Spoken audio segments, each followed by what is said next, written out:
Hello, everyone. Hello, one and all. Welcome back. It's great to see or hear or feel your presence, I guess.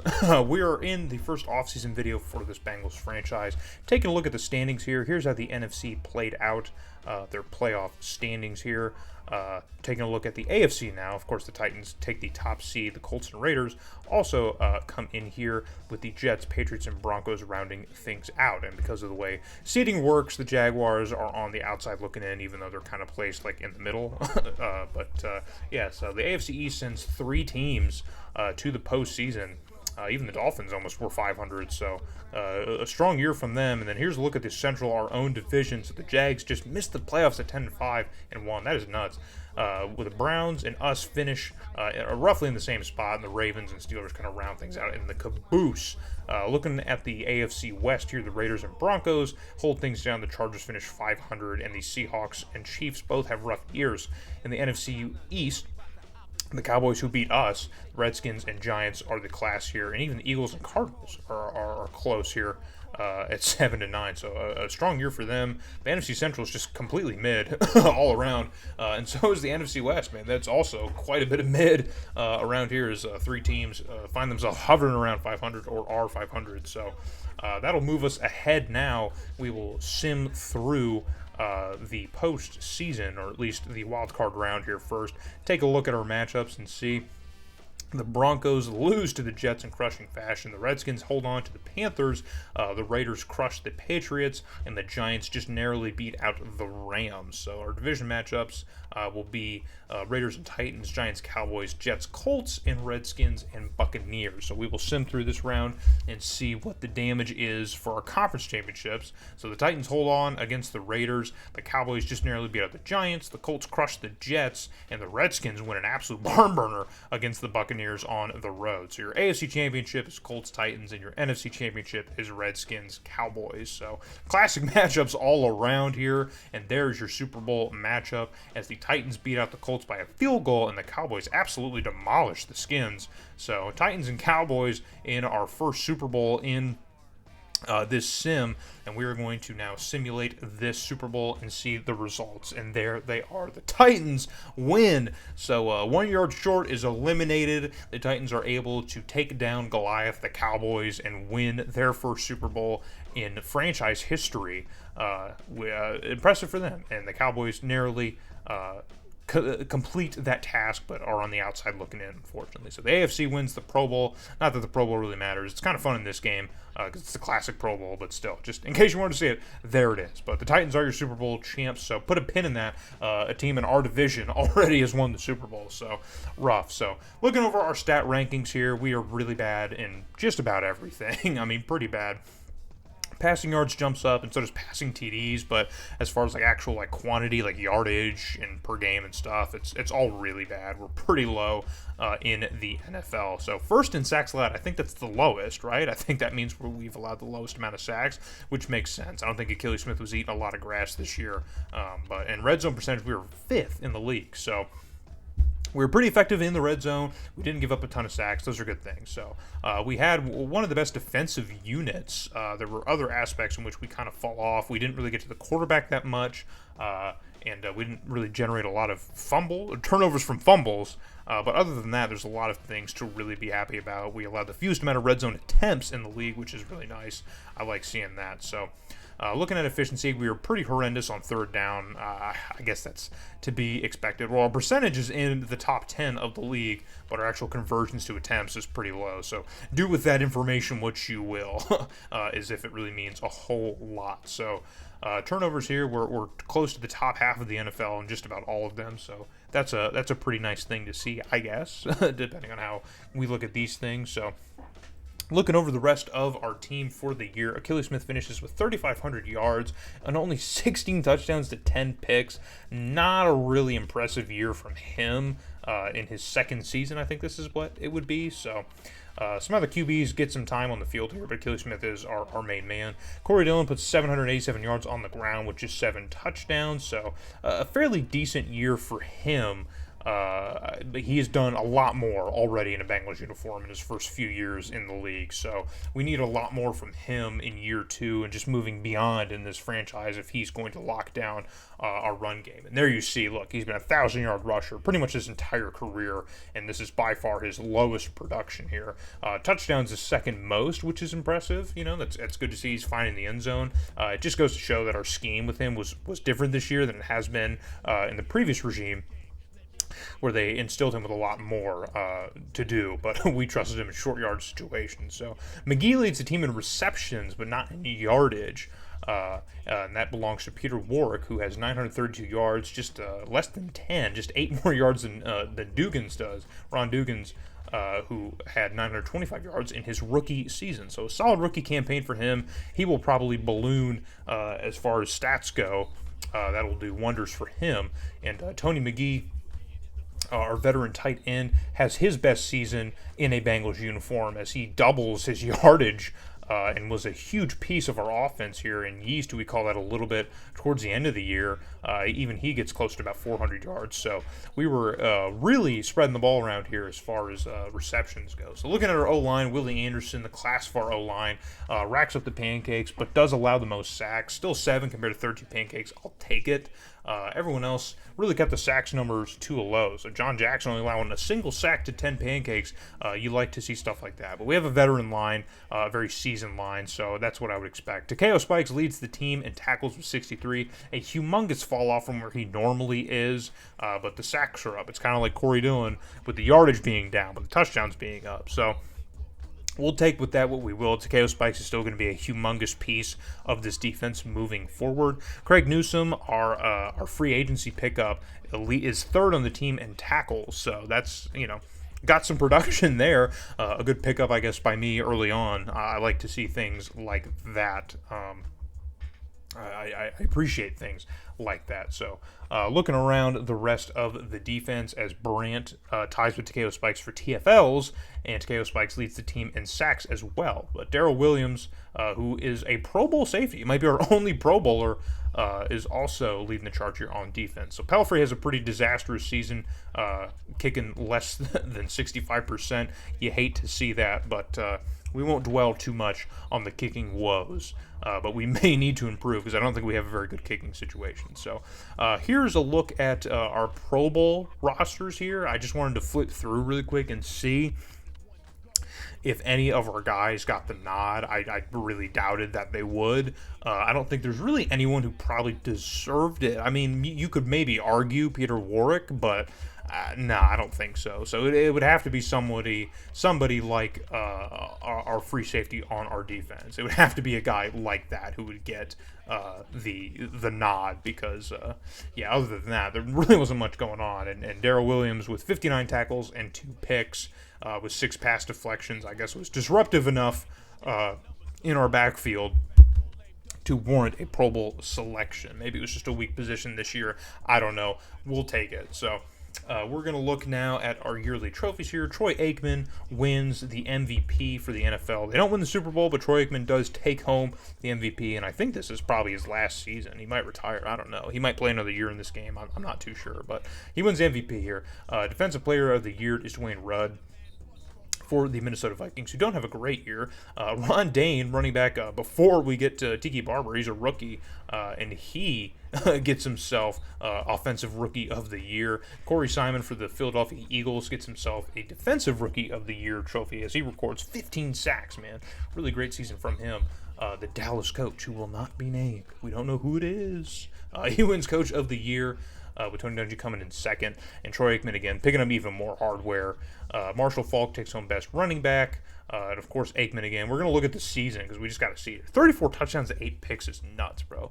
At 33, Aikman is still doing some impressive things. So 33 is not that old by today's standards. He probably could play for a few more years. I would imagine he would. So I don't know how the sim is going to have that work out. But Marshall Faulk is disruptive in this first year, as he always is in these older Maddens. I don't even know when he falls off because, he's just always that guy. Keyshawn Johnson wins Receiver of the Year. Also gets Pro Bowl nods because, of course, 1,500 yards is nuts, man.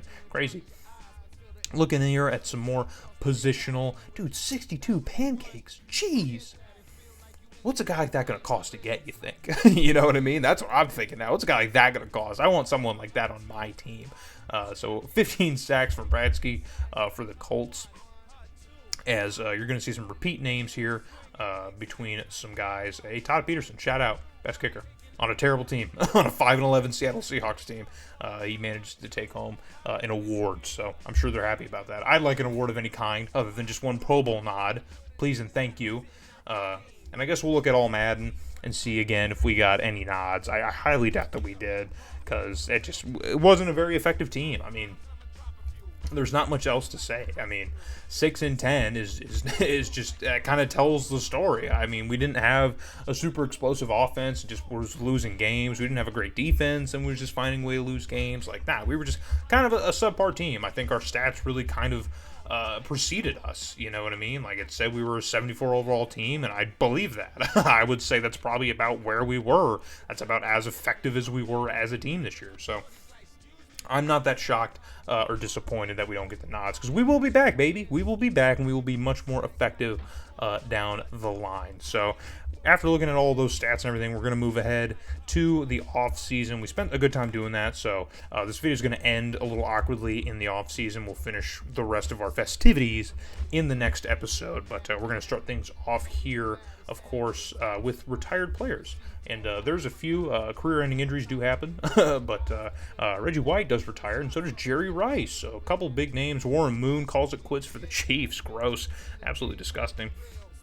You guys might recognize a lot more of these names as we flip through. I just went through all of them because, in case you're a fan of another team here and you want to see who's calling it a day and who isn't after 1 year after the 2000-2001 season. There you go. We have no retirements, so as barring any contract situations, our team is going to be mostly the same heading into the offseason as we get underway. So we're going to get to the re-sign phase.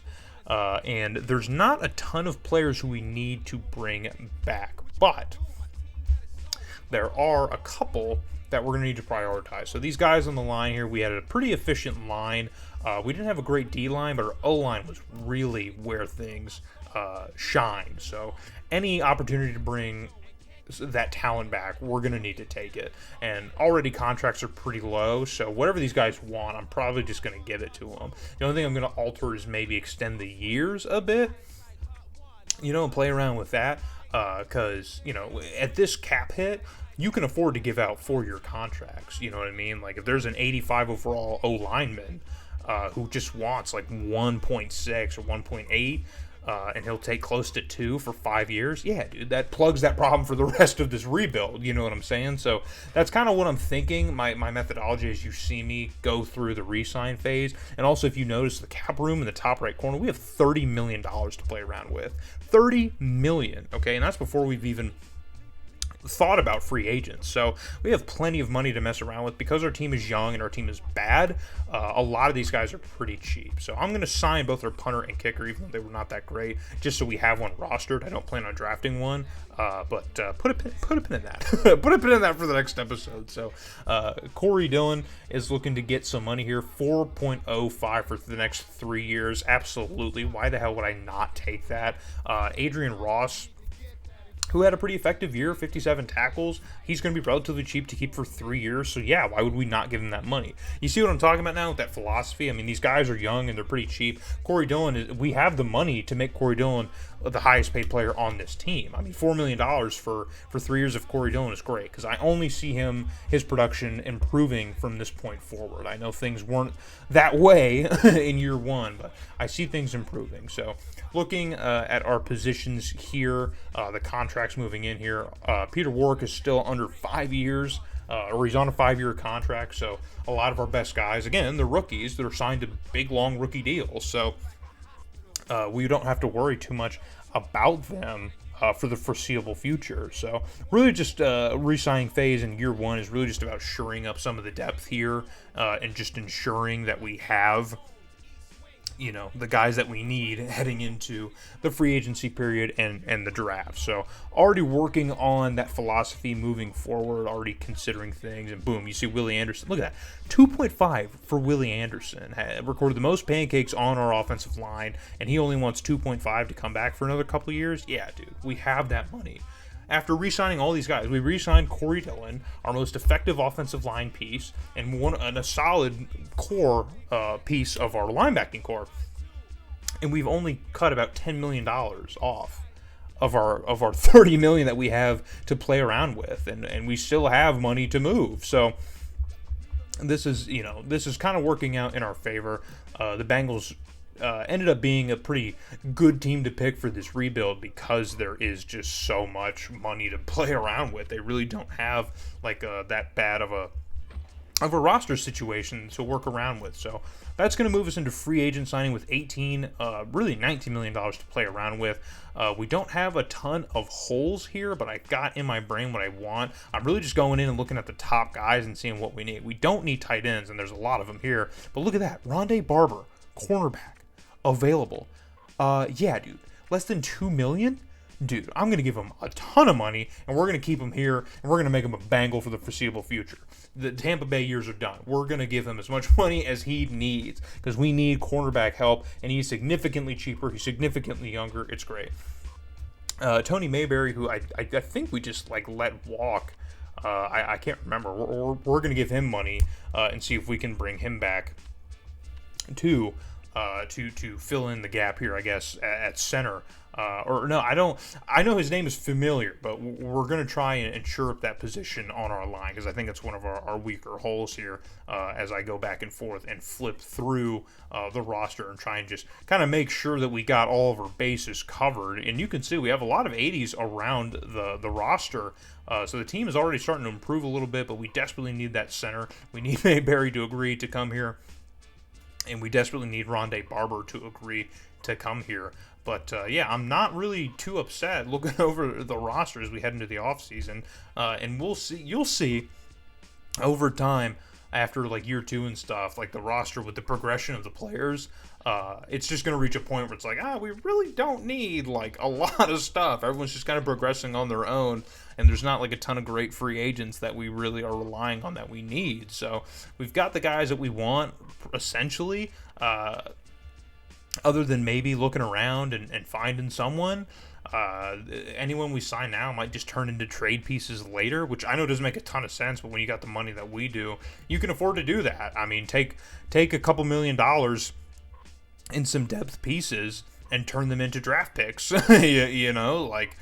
That's kind of the game we're going to be trying to play here as we look through free agency. So to try and improve on a pretty disastrous year 1. So injuries are also going to play a factor that we have to be considerate of because if we are not considerate of them, we're going to find ourselves in a tough spot, kind of like the Ravens were this year. Their season was kind of tailspin from not really being shored up on the injury front. So I think we have the depth. I know I traded a ton of it away throughout the course of year 1 to get all the draft picks we have, which we will discuss the draft in the next video as, again, I try and just fill up some holes here in free agency. We're going to move here, and this gets to the negotiation period. So Rondé Barber's considering a different deal. Mayberry's considering a different deal. Everyone's considering a different deal, essentially. The 3 big guys I was really looking at are considering different deals, but we're definitely going to out-negotiate because we've got the money to do so. So looking over here at the guys we're looking at, it's kind of a weird way how free agency's set up in this game. You kind of, I don't know, it's just weird. You got to fight around with it.